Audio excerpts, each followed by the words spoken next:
Ukraine at Russia magkakasundo na dahil kay Trump, pero si Xi Jinping mukhang hindi sang-ayon sa peace negotiations. Sa gitna ng patuloy na sigalot sa Ukraine, nagkaroon ng mabilisang pagbabago sa estratehiya ng Estados Unidos. Si Donald Trump ay tila nais nang tapusin ang digmaan sa pamamagitan ng isang kasunduang tila pumapabor sa Russia.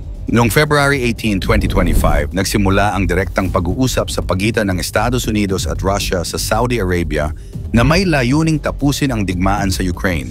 Ang mga pag-uusap na ito ay pinangunahan ni National Security Advisor Mike Waltz at Secretary of State Marco Rubio ng Estados Unidos. Gayunpaman, hindi nakasama sa pag-uusap na ito ang mga opisyal ng Ukraine na nagdulot ng pagkabahala sa Kiev at sa mga kaalyadong bansa sa Europa.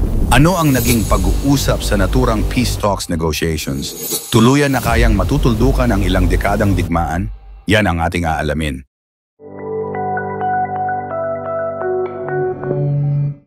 Ang desisyon na hindi isali ang Ukraine at mga pangunahing bansang Europeo sa mga unang pag-uusap ay umani ng kritisismo.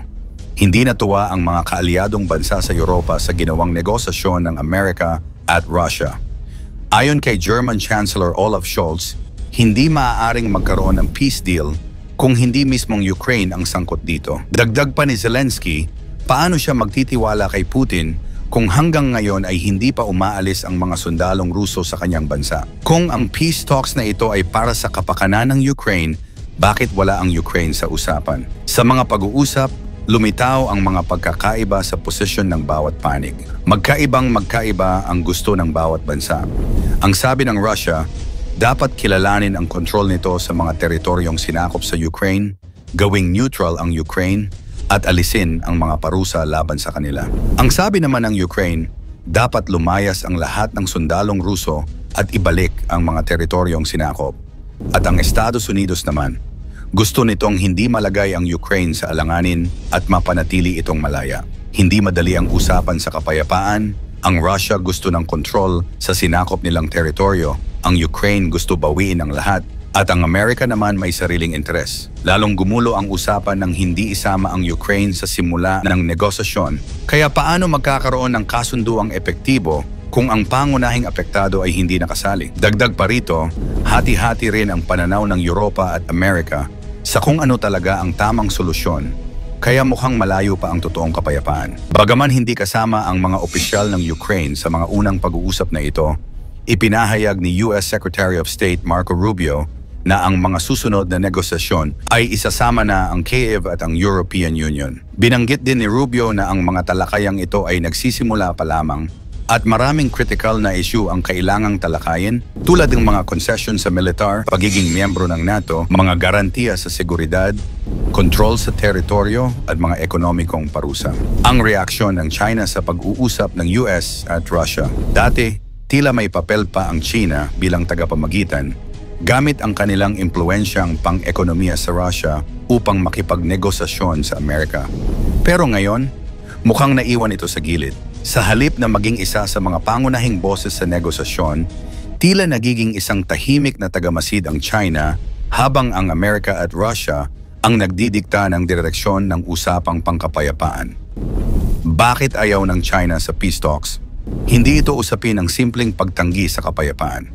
Ang totoo, may tatlong pangunahing dahilan kung bakit tila hindi nagpapakita ng aktibong suporta ang China sa peace talks. Takot sa pagkawala ng impluensya. Kung biglang magkasundo ang Russia at Amerika, mawawala ang leverage ng China sa Moscow. Hindi ito basta-basta ang alyansa, ang China ang pangunahing tagapagligtas ng ekonomiya ng Russia sa gitna ng mga parusa mula sa kanluran. Kung magkaroon ng peace deal na hindi kontrolado ng Beijing, maaaring mawalan ito ng saysay sa mata ng Russia. Posibleng reverse Nixon strategy ng Amerika. Noong Cold War, ginamit ng US ang estratehiyang Nixon move upang paghiwalayin ang Soviet Union at China. Ngayon, posibleng inuulit ito ng Amerika sa pamamagitan ng paghihiwalay sa Russia at China. Kung mahimok ng US ang Russia na lumayo sa China, ito ay isang malaking dagok sa estratehikong plano ni Xi Jinping. Pag-aalala sa focus ng Amerika. Habang abala ang Amerika sa Ukraine, hindi nito gaanong napapansin ang China. Pero kung matapos na ang gyera, maaaring mas lumakas ang atensyon ng US sa Indo-Pacific, lalo na sa issue ng Taiwan. Hindi gusto ng Beijing ang ideyang ito, mas gusto nilang manatiling abala ang Amerika sa Europa. Sa mga nakalipas na panahon, iba't ibang kasunduan na ang nabuo sa pagitan ng Russia at Ukraine upang matamo ang kapayapaan. Pero ni isa ay hindi naging epektibo kung kaya't inabot hanggang ngayon ang digmaan. Ang Minsk Agreements 2014-2015. Nilagdaan ni ito para itigil ang labanan sa Donbas pero nabigo ang Minsk 2014. Sinundan ito ng Minsk II 2015 na nagtakda ng ceasefire, pag-alis ng mabibigat na armas at espesyal na status sa ilang rehiyon pero hindi rin ito nasunod. Istanbul Communique, Marso 2022. Sa pagsiklab ng malawakang pag-atake ng Russia sa Ukraine noong Pebrero 2022, nagsagawa ng negosasyon ang dalawang bansa sa Istanbul, Turkey. Ang resulta, nagkasundo ang Ukraine at Russia sa neutralidad ng Ukraine kapalit ng seguridad mula sa iba't ibang bansa. Pinag-usapan din ang limitasyon sa hukbo ng Ukraine at status ng Crimea. Subalit ang mga pag-uusap ay natigil noong Mayo 2022 matapos ang mga insidente tulad ng Bucha Massacre. Ukrainian Peace Formula. Inilunsad ni Pangulong Volodymyr Zelensky ang isang 10-point plan para sa kapayapaan. 1. Kaligtasang nuklear, lalo na sa Zaporizhzhia Nuclear Power Plant. 2. Seguridad sa pagkain para sa mga bansang Asia at Africa. 3.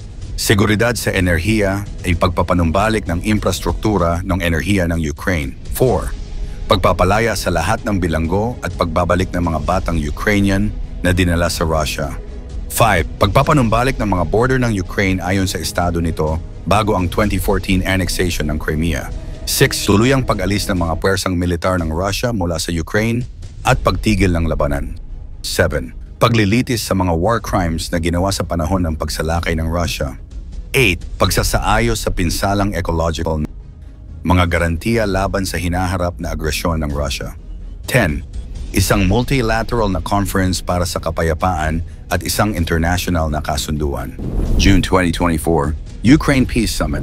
Ginawa sa Switzerland, tinalakay ang seguridad sa nuclear, pagkain at kalayaan sa paglalayag. Nagresulta sa Joint Communique on a Peace Framework na sumusuporta sa soberanya at integridad ng Ukraine. Sa kabila ng mga pagsisikap, mahirap pa ring makamit ang pangmatagalang kapayapaan. Patuloy na pinagtatalunan ang teritoryo ng Ukraine, pagiging miyembro nito sa NATO, at pag-alis ng tropang Ruso mula sa mga sinakop nitong lugar. Nasa maagang yugto pa lang ang negosasyon at nakasalalay sa diplomasya at patuloy na kooperasyon ang magiging kasunduan. Samantala, mahalaga ang pag-uusap ng US at Russia sa pagsisikap na tapusin ang digmaan. Pero dahil hindi agad isinama ang Ukraine at mga kaalyado sa Europa, nagkaroon ng mga komplikasyong maaaring humadlang sa isang epektibo at pangmatagalang kasunduan sa kapayapaan. Sa mga susunod pang araw, pag-uusapan ng mga bansa ang nararapat para sa kapakanan ng Ukraine at Russia. Alin kayang interes ang masusunod? Tuluyan na bang maaalis ang digmaan sa Ukraine? I-komento mo naman ito sa ibaba. Huwag kalimutang i-like at i-share. Maraming salamat at God bless.